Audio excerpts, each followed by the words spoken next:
आज हम बात करेंगे टेटनिस के बारे में। ये बहुत ही सीरियस बैक्टीरियल इन्फेक्शन है और इसका जो बैक्टीरिया है वो क्लोस्ट्रीडियम टेटानी है।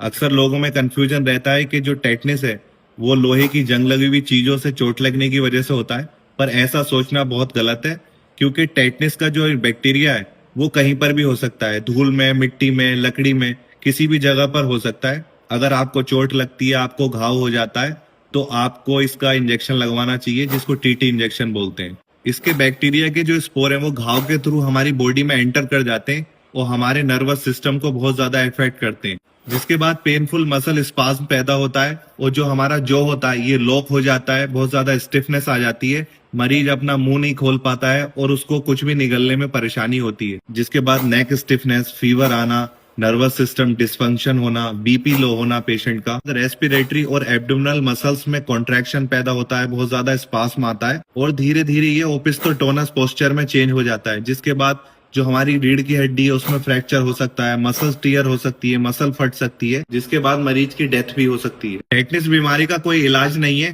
पर अगर समय पर वैक्सीन लगती रही है तो इसका यही इलाज है। पर एक बार अगर पेशेंट को टेटनिस हो जाए तो इसको सिम्टोमेटिकली मैनेज किया जाता है, जैसे आईवी फ्लूइड, पेन किलर और एंटीबायोटिक्स।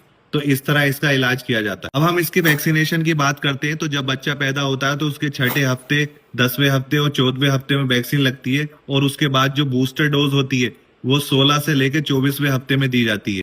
इसके बाद जब बच्चा 10 साल का हो जाता है तब एक डोज दी जाती है, फिर उसके बाद 16 साल की उम्र में एक डोज दी जाती है और उसके बाद हर 10 साल में एक बूस्टर डोज दी जाती है। तो इस तरह इसका वैक्सीनेशन किया जाता है।